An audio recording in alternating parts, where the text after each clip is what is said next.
Wala talaga ako sa mood ng araw na iyon. Pero dahil first boyfriend ko ang aking kausap sa cellphone, sige na lang.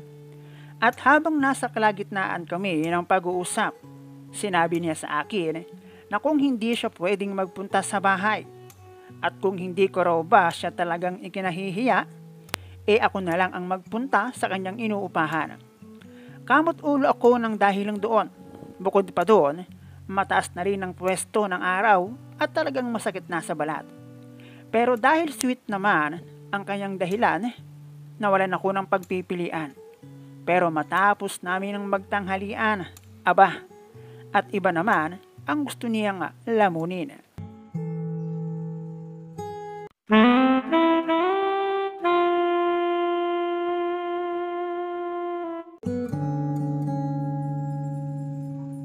Itago mo na lang ako sa pangalang Pao, 37 years old.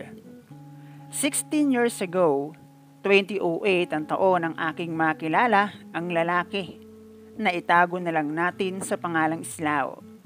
Na siyang lalaki na unang nagsangag ng mani na binabad sa tuba. Pero syempre, bago ang lahat ay hayaan mo muna ako na aking ikwento kung paano kami nagkakilala.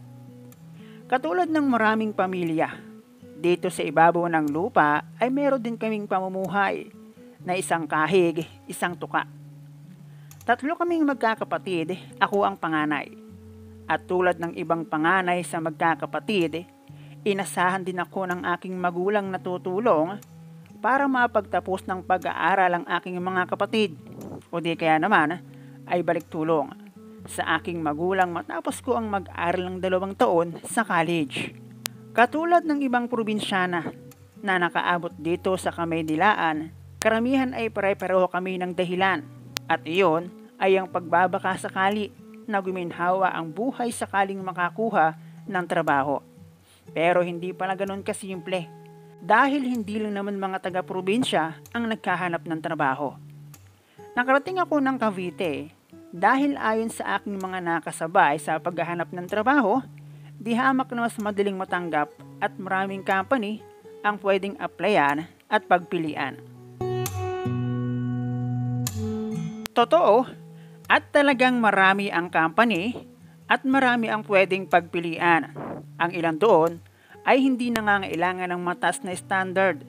Basta meron kang basic requirements, pwede na. Lalo na kung factory tapos production ka maa-assign. Sa unang higit 1 taon ko sa Cavite, nakadalawang company kaagad ako. At dahil agency, hindi ako nagkaroon ng tsansa na maregulara. Dahil masyado akong malayo sa aking mga kamag-anak sa Manila, nag-bed spacer na lang ako. At sakto, safe na safe dahil masungit ang aming landlady. Bawal ang party-party at bisita dahil puro kami babae. Kaya matiwasay kang makakapagpahinga galing ng trabaho. Yun nga lang kung minsan, ang mismong problema yung iyong mga kasama sa kwarto. Alam nyo na, hindi naman pare-pareho ang ugali at kilos ng tao. Yung tipong ang hindi okay sa akin pero sa kanila okay lang. At wala kang ibang dapat gawin kundi ang masanay at makisama para walang gulo.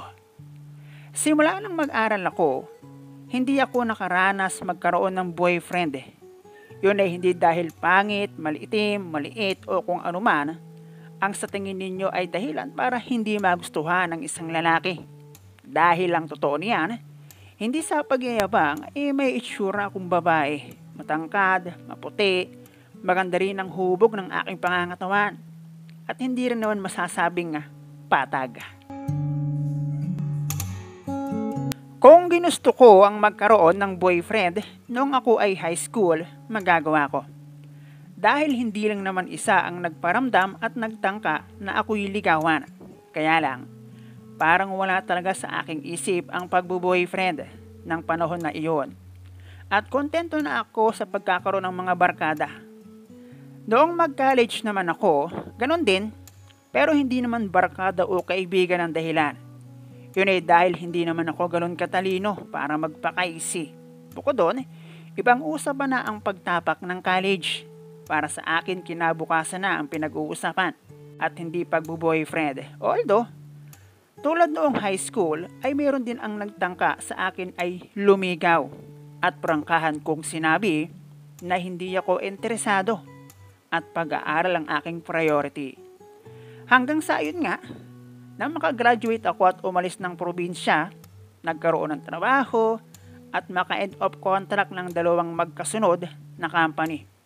Bilang isang dayo na nagbabaka sakaling giginhawa ang buhay at solo, hindi pwedeng patulog-tulog sa pansitan. Pag dayo ka, dapat matuto ka kung paano maging independent, galawang wais sa maraming bagay. Hindi lang sa pagdiskarte para sa hanap buhay, kasama na doon ang pakikisama sa kapwa. Pasunuran ako kung mag-apply at ang aking nagiging pahinga after end of contract, yung after ko pumasa ay ang paghihintay ng araw kung kailan ang deployment. Pero sa aking second company, halos 1 week lang yata akong nakapagpahinga. Dahil hindi ko pa nakukuha ang aking back pay, meron na ulit akong trabaho. And after my second company, natanggap naman ako sa isang kumpanya kung saan inabot ako ni Slaw. As usual, factory worker. Isa yun sa mga kilalang company sa 3 na aking napasukan. Maganda ang pasahod, mura at quality ang pagkain sa kantin. Direct hiring, walang absent pero nataon na hindi kailangan ng regular sa aking napwestuhan. Kaya ayon, end of contract ang lola nyo. Apply na naman ng bago. Pero bago yon, habang nag-iipon at nagre-renew ako ng aking mga na-expired na requirements, nakatanggap ako ng message sa unregistered number sa aking cellphone. Hi lang naman, wala pa nga akong load kaya hindi ako nag-reply. At sa maghapon na iyon, siguro hindi lang siya 2 o 3 beses nag-send ng message sa akin. At yung last na ako'y napa-reply, dahil nagtanong siya kung ako raw ba si Pao. Sabi ko oo, sino siya? At saan niya nakuha ang aking contact number? Hanggang sa ayun nga, at nalaman kong doon niya ako nakita sa last company na aking pinanggalingan.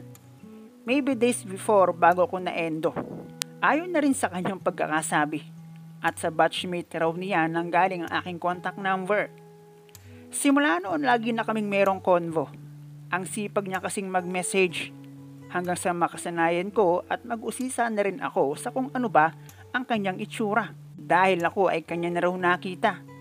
Maybe ang dahilan kaya niya kinuhang aking contact number. Ang sabi sa akin ni Islaw, maintenance daw siya doon. At nakita niya ako 1 beses lang. Tapos yun daw, nagustuhan na raw niya ako kaya nag-ask siya ng aking number sa batchmate niya. Kung hindi ako nagkakamali, nagkita kami linggo ng hapon. Nanlibre pa nga siya ng hapunan. Tapos hinatid niya ako pa uwi doon sa aking inuupahan. Dahil ginabi na kami sa park kung saan kami nagkita. Okay naman, may itsura siya. Maputi din at magkasing height lang kami. Tas nagkakapareho lang kami sa katawan. Hindi nagbago sa akin si Islaw. At hindi siya nawalan ng oras sa akin. Kaya sinubukan kong sagutin siya ng kanya akong ligawan. Madalas kaming magkasama pag linggo. Umaga hanggang hapon na iyon. Paikot-ikot lang kami sa park. At sa halip na kanyang itulog ay mas pinili niyang ako ay makasama. Kaya siguro nauto niya ako magpunta sa kanyang inuupahan na bahay. At ayun na nga, pag night shift yan si Islaw, ang out niyan sa trabaho 10:00 ng umaga. Tas ang kulit niya, gusto laging makipagkita. Syempre mag-aayayan pag maganda ang panahon na siya namang ayaw na ayaw ko. Dahil masakit sa balat ang sikat ng araw. At matagal yun na lagi akong kinukulit. Siguro may 1 buwan na kami mahigit. Hindi lang 5 beses niyang sinabi sa akin na pupuntahan niya ako sa inuupahan ko. At ilang ulit ko na ring sinabing bawal. Siguro dahil puyat, kung ano-anong pumasok sa ulo. Sabihin ba naman sa akin na ikinahihiya ko raw siya? At nang sabihin kong hindi, at bawal nga dito ang bisita. Sabihin ba namang patunayan ko raw na hindi ko siya ikinahihiya? Ako na lang raw ang magpunta sa kanya. Sabi ko, anong gagawin ko doon? Sabi niya, miss na raw kasi niya ako. sabayan ko siya magtanghalian. Kahit alam ko na wala siyang kasama, dahil sweet ang kanyang dahilan, para libre tanghalian na rin, napaligo at napalarga ako kahit silaw sa sikat ng araw. Nang dumating kami sa kanyang inuupahan, matapos niya akong sunduin at bumili ng pagkain, nagulat ako.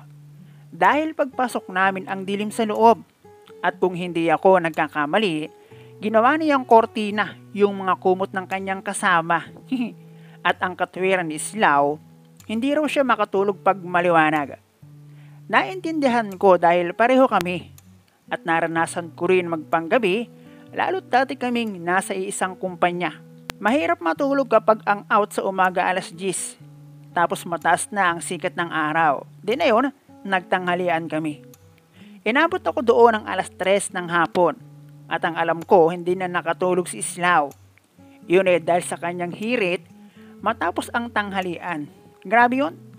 Para lang naman kaming naglaro ng tag of war. Actually, wala kaming maayos na break up. Ay hindi. Hindi talaga kami nag-break. Basta hindi ko na lang siya makontak.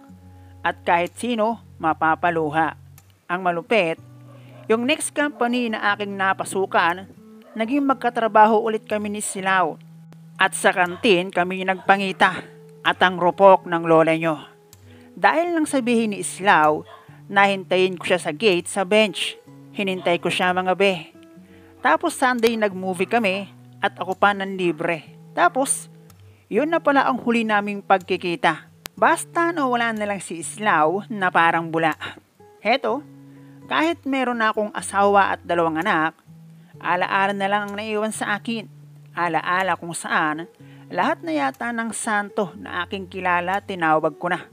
Pati nga yata si mama, ang sakit pala talaga.